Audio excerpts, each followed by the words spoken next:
Olá, bom dia. Você vai ver no Câmara com Notícia. O ministro interino do Planejamento confirma à Comissão Mista do Orçamento que o governo deverá alterar meta de resultado primário de 2017. Deputados repercutem o pedido de demissão do ministro do Turismo, Henrique Eduardo Alves. E a gente conversa ao vivo com deputados que participam hoje de audiências públicas nos estados. Hoje é sexta-feira, 17 de junho, agora em Brasília, 9h02. Esses são os destaques do Câmara com Notícia, que está começando agora.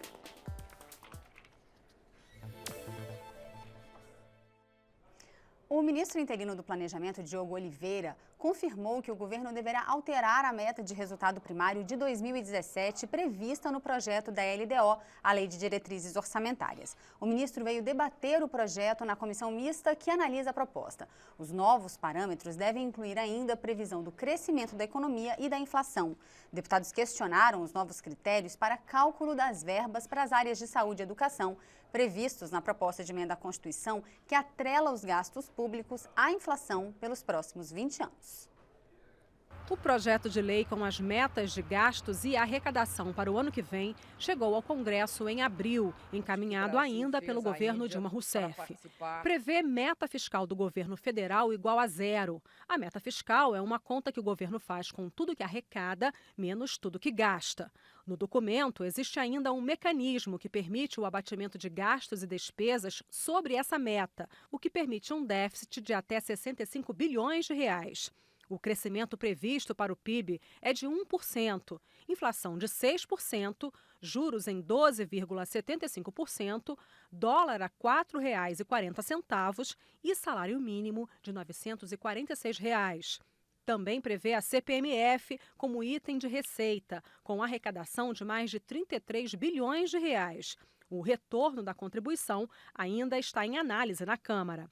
Mas o ministro interino do Planejamento disse na comissão que analisa a proposta da lei orçamentária para 2017 que o governo vai apresentar uma revisão do projeto nas próximas semanas, com novos parâmetros para a economia, como crescimento e inflação, além de revisão da meta fiscal prevista para o ano que vem. Os estados estão em discussão com a União de um processo de renegociação de dívidas que terá impactos sobre esse número e assim também a atualização das projeções que nós já fizemos para o próprio ano de 2016 em relação ao governo central também terão impacto, sobre as projeções para 2017. Portanto, nós teremos que fazer esta revisão. Segundo o ministro interino, a proposta de limitar os gastos públicos com base apenas na inflação vai influenciar as novas projeções. Diogo Oliveira defendeu a proposta que foi enviada à Câmara pelo governo nesta quarta-feira. Segundo ele, a medida vai ajudar a estabilizar a situação fiscal do país. Alguns deputados já demonstram apoio à medida, mas existe preocupação dos parlamentares com setores como educação e saúde. A saúde ela tem gastos pela receita corrente líquida e não necessariamente da forma que traz a PEC de limite de gastos.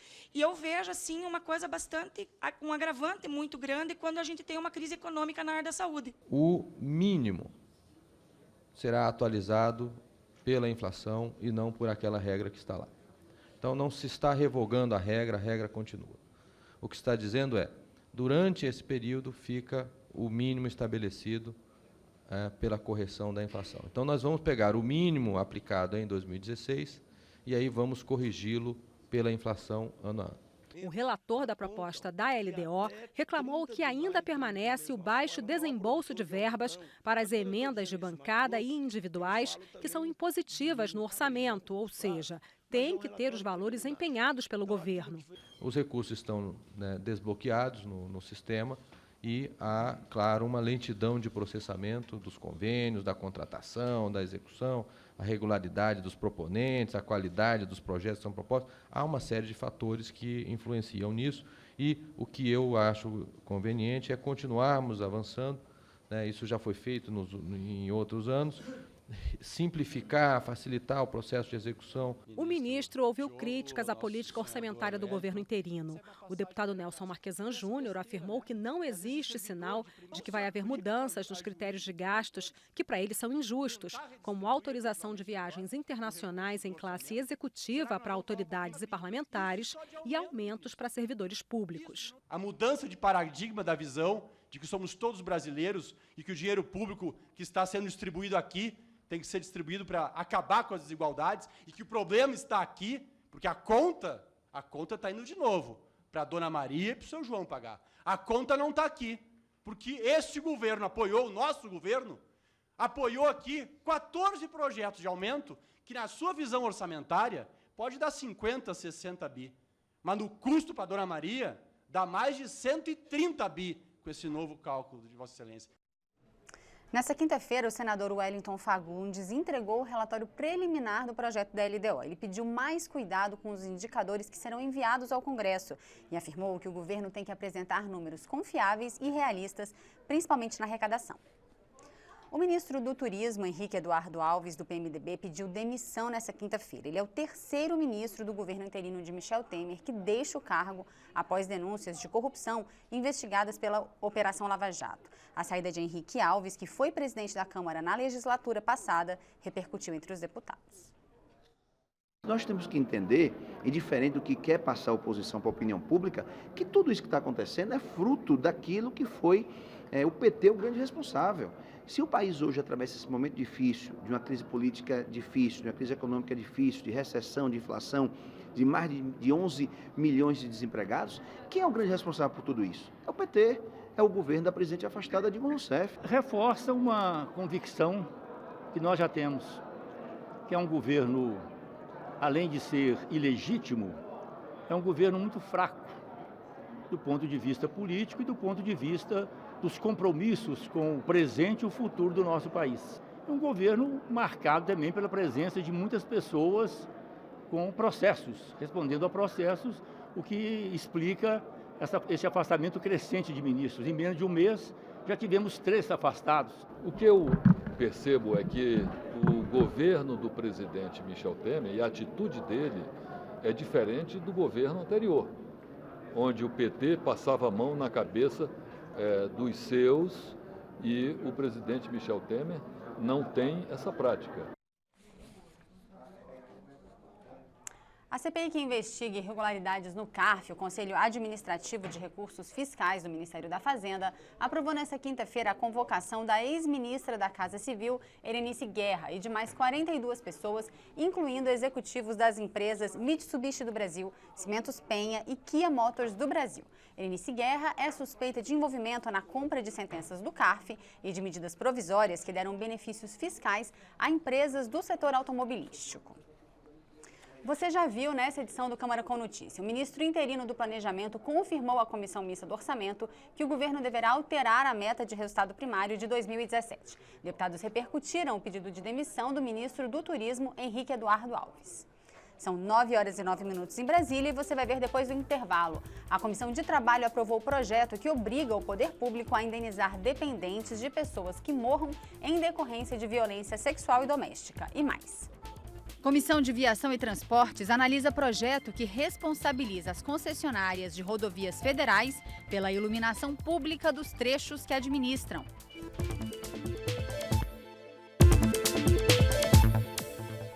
Agora em Brasília, 9h11. O Câmara com Notícia está de volta para informar sobre uma audiência pública que aconteceu ontem na Comissão de Educação.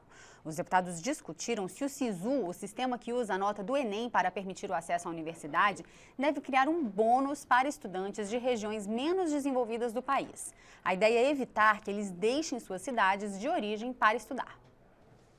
A maioria das universidades e institutos técnicos federais já usa as notas do Enem, o Exame Nacional do Ensino Médio, para selecionar alunos. Com o sistema que inclui o SISU e o SISUTEC, estudantes podem concorrer a vagas no Brasil inteiro. Acontece que muitos jovens de regiões mais desenvolvidas acabam indo estudar em universidades criadas nos últimos anos para atender áreas como o sertão. Foi esse o problema discutido na audiência pública da Comissão de Educação. O presidente do Conselho Municipal de Educação de Petrolina, no estado de Pernambuco, trouxe dados sobre a origem dos estudantes da Universidade Federal do Vale do São Francisco, que fica na cidade, e propôs criar um bônus para favorecer os jovens da região. Fazer com que o abismo que existe entre hoje a formação do aluno que está em Fortaleza, a formação do aluno que está em Recife, está em Salvador, ela seja minimizada em relação ao aluno que ainda está lá no sertão, no Vale do São Francisco. para que o jovem sertanejo fique no sertão, ocupe as vagas e, uma vez formado, ele seja um profissional trabalhando no sertão, que é isso que o semiárido nordestino precisa, de gente qualificada, trabalhando, gerando emprego, renda e cidadania. Os deputados que participaram da audiência apoiaram a ideia. Nós sabemos que o aluno que vem de outras regiões, ele tem uma qualidade de estudo muito melhor. Os jovens estão sumindo, estão abandonando completamente as cidades do interior, e não porque querem, mas por conta dessas desigualdades existentes hoje nessa imensidão de país que é o nosso Brasil. Um exemplo de como funcionaria o bônus. Um estudante fez o ensino médio ou mora um determinado número de anos num dos municípios da região da Universidade Federal X. A nota que ele tirou nas provas do Enem seria aumentada em 10% pelo SISU na disputa para aquela universidade específica. Se ele tirou 600 pontos, a nota subiria para 660. Os estudantes da região de Petrolina formaram uma associação e reuniram mais de 21 mil assinaturas para apoiar a criação do bônus. Eles defendem que o mecanismo ajuda a igualar as chances sem desconsiderar o mérito. 10% de nada é nada, então ele vai ter que estudar para poder tirar alguma coisa e, através de 10%, conseguir a sonhada vaga na instituição federal, onde ele vive de preferência, né?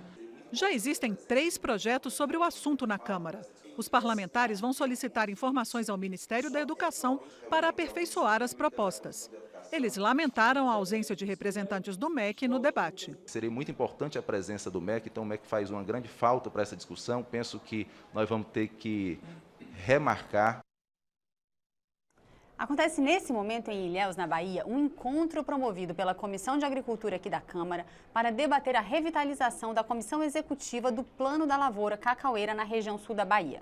E a gente vai conversar ao vivo por telefone com o deputado Davidson de Magalhães, do PCdoB da Bahia, que foi quem pediu o encontro. Olá, bom dia, deputado. Como é a situação hoje na Lavoura Cacaueira aí na região sul da Bahia? Por que é necessário esse projeto de revitalização? Bom dia. A CEPLAC é um órgão que foi criado na década de 50 para a recuperação da lavoura do cacau, tem jogado um papel fundamental no desenvolvimento de tecnologia para combate a pragas, doenças do cacau, recuperou a infraestrutura da região, portanto é um órgão fundamental e indispensável para o desenvolvimento da cacauicultura. Nós passamos por uma crise muito séria na década de 80, que foi uma doença chamada vassoura de bruxa, que exterminou quase 70% da produção física de cacau. Nós recuperamos essa produção, voltamos a exportar cacau o ano passado e a CEPLAC joga um papel fundamental na assistência técnica e no desenvolvimento, principalmente, de tecnologias para o aperfeiçoamento das espécies resistentes a pragas e doenças. E exatamente a CEPLAC tinha o Ministério da Agricultura, tinha apresentado um papel da CEPLAC dentro da estrutura do Ministério. Nós conseguimos revogar, isso aconteceu há 3 meses atrás, o movimento da região conseguiu revogar esse decreto, repor a posição da CEPLAC. No entanto, a CEPLAC, ao longo do tempo, ela tem perdido recursos, perdido cargos e está sofrendo um certo esvaziamento, uma entidade criada pela própria lavoura do cacau, sustentada há muito tempo pela uma taxa de retenção da exportação do cacau, portanto, pela própria região. E nesse momento, a Comissão de Agricultura está aqui presente na sede da CEPLAC para discutir, debater como revitalizar a CEPLAC e como nós vamos fazer isso, ouvindo a comunidade. Tem aqui hoje produtores, funcionários da CEPLAC, representantes da sociedade regional que estão apresentando propostas da CEPLAC. Nós queremos o reforço da CEPLAC. A CEPLAC tem um dos maiores reservatórios de cacau do mundo, um dos maiores, e é um centro tecnológico de imensa. Então nós precisamos resgatar isso. E, deputado, a expectativa de vocês é, então, reforçar esse papel como exportador, como país exportador de cacau, ou é mais aumentar mesmo a produção para o consumo interno mesmo? Olha, são 2 objetivos. Primeiro, retomar a produção, o nível da produção que nós já tivemos há 20 anos. E segundo, agregar valor à produção do cacau, que a CEPLAC hoje está sendo também está na vanguarda de um novo movimento que surge na região, que é a produção de chocolate, para que a gente não exporte apenas a amêndoa, o licor e a manteiga, mas que nós exportemos valor agregado, que é o chocolate. Hoje já existe aqui um núcleo industrial de produção de chocolate de alta qualidade, e é isso que nós queremos reforçar também com essa participação da CEPLAC, para que nós venhamos a não ser apenas exportador de commodities, mas que a gente exporte um produto agregado, de valor agregado maior, que é o nosso chocolate. Aliás, tem regiões no Brasil que não produzem não tem um pé de cacau e são conhecidas como produtoras de chocolate. Quando nós vamos ver, são chocolates que têm açúcar e leite do que propriamente o cacau. Excelente, deputado Davidson Magalhães. Muito obrigado, então, pela sua participação conosco. Bom encontro para o senhor aí em Ilhéus. A Comissão de Trabalho da Câmara aprovou um projeto que obriga o poder público a indenizar dependentes de pessoas que morram em decorrência de violência sexual e doméstica quando houver omissão ou negligência do Estado. A proposta, de autoria da deputada Jo Moraes, do PCdoB Mineiro, agora vai ser analisada pela Comissão de Seguridade Social e Família. Pelo texto, o benefício vai valer para os filhos ou qualquer outro dependente da vítima que foi assassinada em decorrência de violência doméstica ou sexual. A indenização poderá ser de até 60 salários mínimos, se a pessoa agredida não morrer, mas ficar definitivamente impossibilitada de trabalhar, ela poderá requerer aposentadoria no valor de um salário mínimo. A deputada Flávia Moraes, relatora do projeto, explica que as mulheres vítimas de violência doméstica precisam de mais proteção. Muitas chegam a denunciar na delegacia, pedir medida protetiva e, infelizmente, a medida protetiva, às vezes, ela não consegue atingir o objetivo, às vezes ela não é ouvida, né? Muitas vezes aquela pessoa que está ali na delegacia por falta de estrutura ou às vezes por falta de entendimento, acha que a mulher é que é culpada, né? Ela é que está fazendo tudo errado e aí com isso ela deixa de ter a proteção e muitas vezes aquela denúncia que ela fez buscando uma ajuda do Estado, ela acaba culminando numa morte ou numa violência que leve a alguma deficiência física e deixa essa mulher que às vezes é provedora do lar, da família, sem condições de sustentar a própria família ou então sem a própria vida. Para que o Estado seja condenado a pagar estes benefícios, os requerentes terão que provar que procuraram ajuda da polícia ou da justiça e não foram protegidos adequadamente. A delegada Ana Cristina Santiago diz que a Delegacia da Mulher existe para dar suporte às vítimas e que procurar a ajuda da polícia é fundamental. Muitas vezes a mulher ela acha que porque o marido vai ser preso, porque ele vai ser prejudicado, ela não se sente à vontade para fazer aquela ocorrência. Mas ela precisa saber que o registro de uma ocorrência policial ele é um pedido de ajuda. É um pedido de ajuda. E ela fazendo aquela ocorrência, ela tem ingresso a uma rede de atendimento que está montada. E, a partir daí, verificar o porquê que ela permanece num vínculo de violência. A Comissão de Viação e Transportes da Câmara analisa um projeto que responsabiliza as concessionárias de rodovias federais pela iluminação pública dos trechos que administram. O objetivo é aumentar a segurança nas estradas. A Constituição diz que é a responsabilidade dos municípios fazer a iluminação pública das estradas federais. Mas hoje, uma parte dessas rodovias é administrada por empresas privadas. São 20 concessionárias que administram 19 mil quilômetros de rodovias federais em todo o país. Nesta audiência pública, os deputados debateram se é possível financiar a iluminação das rodovias com as tarifas de pedágio, diante da situação financeira crítica de muitos municípios. Quem deveria pagar é o governo federal, teria que ser o DENIT ou o Ministério de Transportes. Mas a Constituição não permite que pague, né? A Constituição de 1988, e entendendo que uma obra federal, outros tempos, que uma obra executada pelo governo federal, iria beneficiar o município. E que no perímetro urbano, as despesas, no caso dessa especificamente iluminação, iria beneficiar o município, caberia ao município, então, custear a iluminação. Quer dizer, hoje é outra realidade. O relator da matéria deu um parecer favorável ao projeto que obriga as concessionárias a instalar a iluminação em toda a extensão da malha rodoviária que administra. A responsabilidade pela eletrificação e pela iluminação e pelo pagamento desta iluminação que seja da concessionária. A empresa que ganhou a concorrência para gerir, para fazer pedágio, ganham muito dinheiro com pedágio. Não custaria nada, acho até que não deva ter um acréscimo no pedágio, né? pela manutenção da eletrificação da rodovia no perímetro urbano. Mas as empresas afirmam que vão repassar os custos para o usuário. Um dos desafios é justamente evitar que o financiamento do serviço por meio das tarifas de pedágio torne os valores muito altos, inviabilizando concessões de rodovias. A associação que representa as concessionárias critica o texto do projeto que impõe a todas as empresas a responsabilidade sobre a iluminação, sem levar em conta os contratos assinados com o poder público. Nós entendemos que essa forma categórica que está na lei, ela precisa ser flexibilizada para que a NTT tenha a capacidade de dar um tratamento caso a caso, porque não há como, no nosso entendimento, se padronizar dessa forma sem comprometer a segurança jurídica dos contratos de concessão hoje existentes. E agora a gente vai até Natal, no Rio Grande do Norte, porque daqui a pouco, às 10 da manhã, começa na Assembleia Legislativa do Estado uma reunião da Comissão Especial de Reformulação do Esporte para tratar do anteprojeto de lei que estabelece a Lei Geral do Futebol. Sobre esse assunto eu vou conversar ao vivo por telefone com o deputado Rogério Marinho, do PSDB do Rio Grande do Norte, que está em Natal.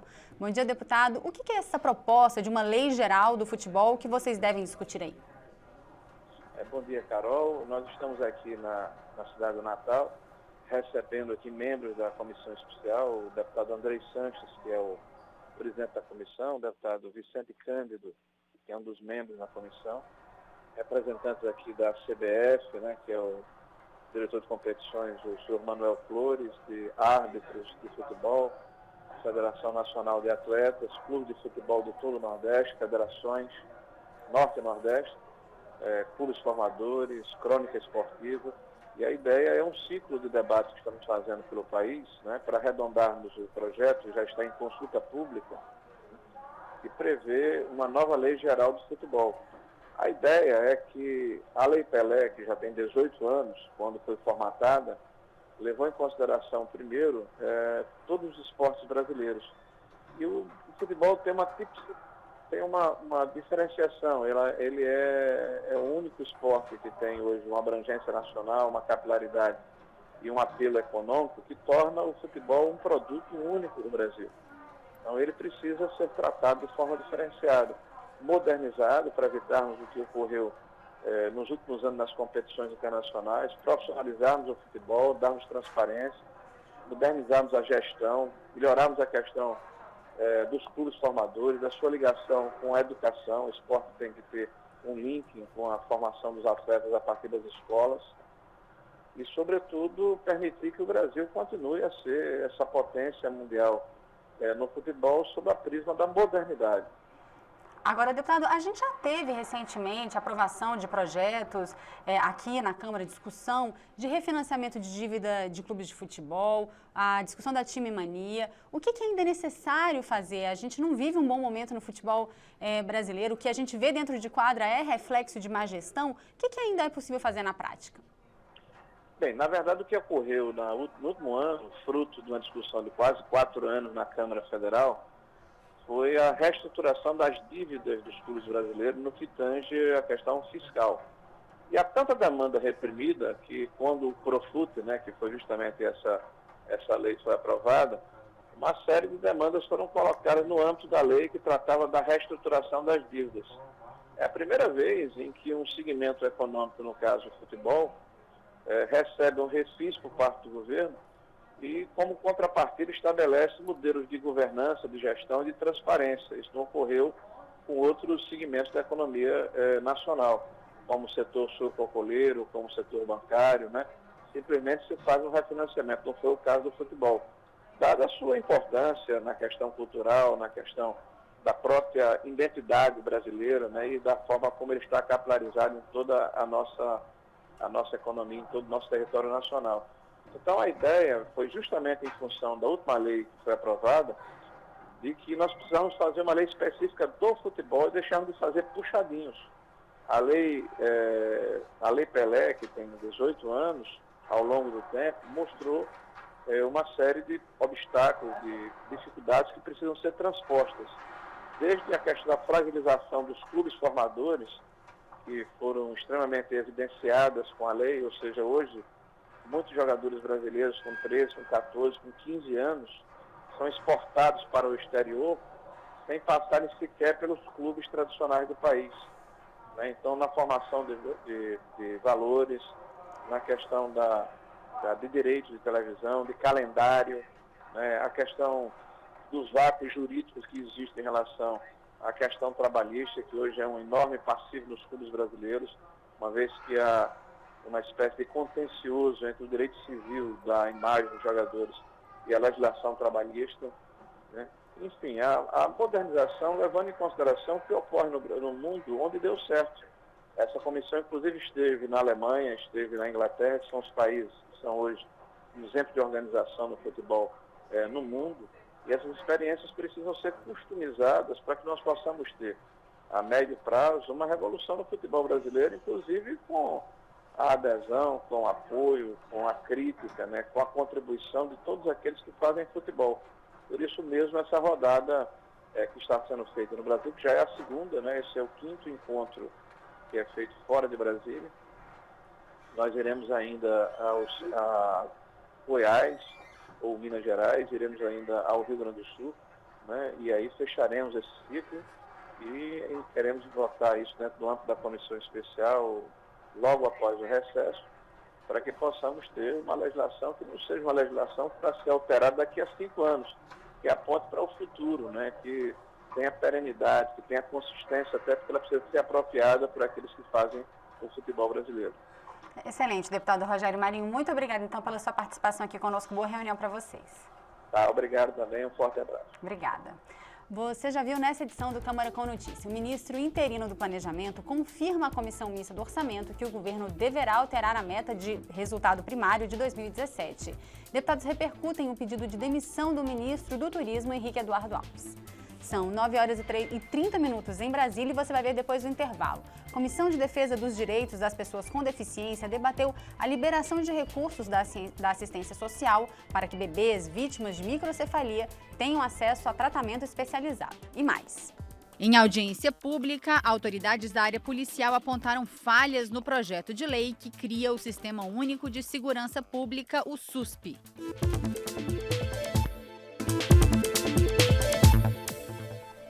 Agora em Brasília, 9h32, o Câmara com Notícia está de volta para informar que a Comissão de Defesa dos Direitos das Pessoas com Deficiência ouviu o depoimento de especialistas, representantes do governo e de mães de bebês com microcefalia relacionada ao Zika vírus. Hoje já são 1.581 casos confirmados em todo o país. O foco do debate na Câmara foi a urgência na liberação de recursos da assistência social para que vítimas da doença tenham acesso a tratamento especializado.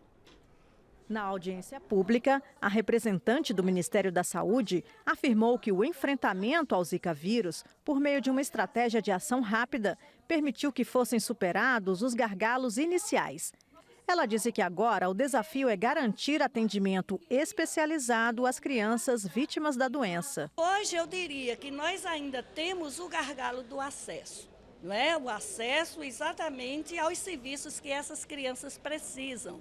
Porque à medida que elas vão crescendo, elas vão apresentando, digamos assim, novidades, porque é uma doença inteiramente desconhecida, não é? Está sendo, à medida que o tempo passa, é que os dados vão sendo coletados.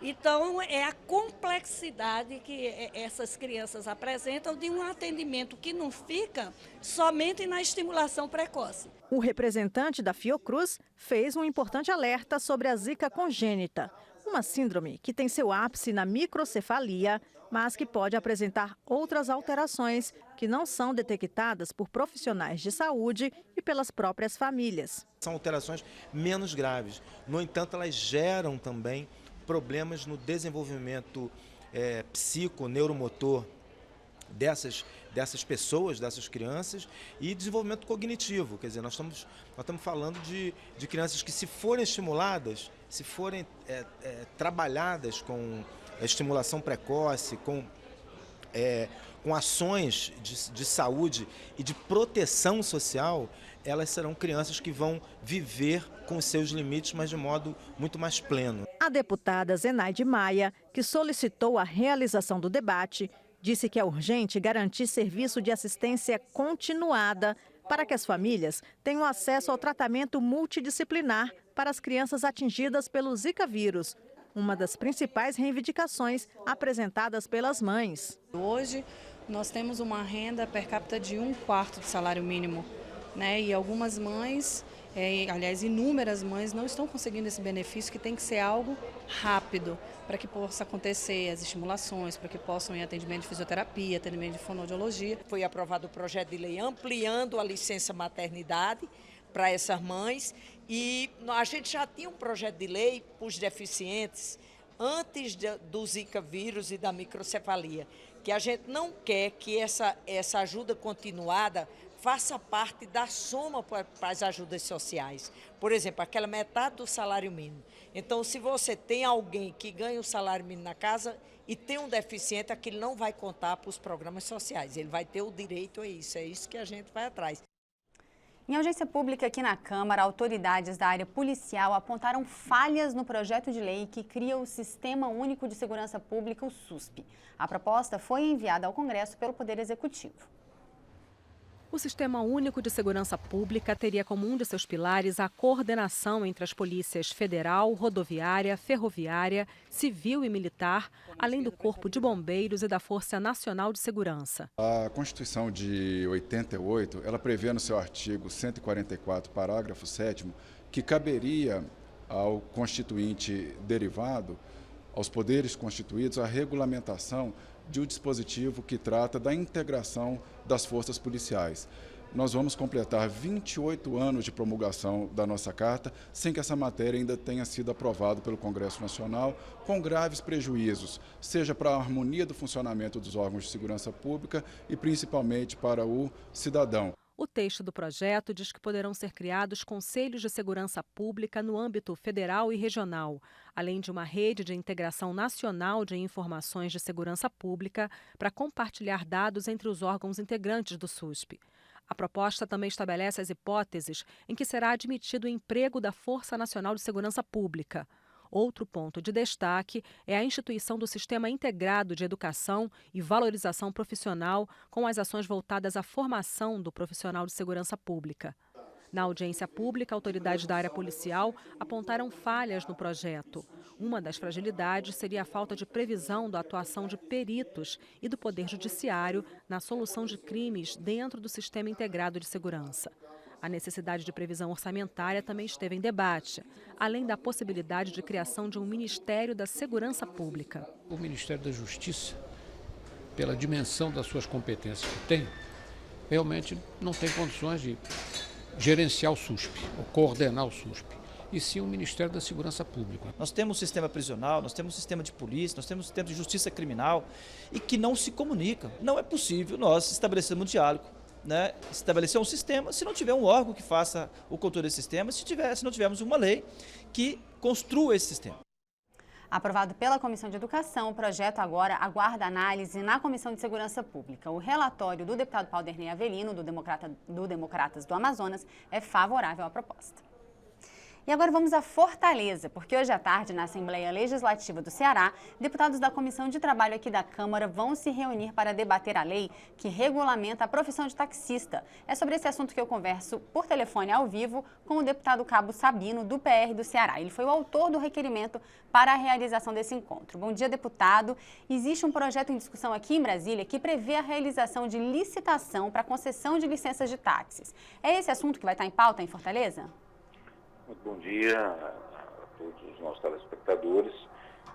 Sim, estaremos agora às 14 horas nesse encontro e vamos tratar a questão da licitação, mas também, que é do deputado Alberto Fraga, e tem também o projeto que está pensado do deputado Augusto Coutinho, que trata também da concessão, limitando a cada taxista apenas uma única concessão, uma única vaga por cada taxista, e a obrigatoriedade desse trabalhar em turnos de 3 turnos por dia. Ele tem a obrigação de trabalhar pelo menos um desses turnos, ou seja, 8 horas. E para que ele permita que terceiros dirijam o táxi, ele precisa contrato de terceirização ou o pagamento de todos os direitos trabalhistas conforme as leis da CLT. E nós estamos ouvindo a população, nós estamos ouvindo esses profissionais.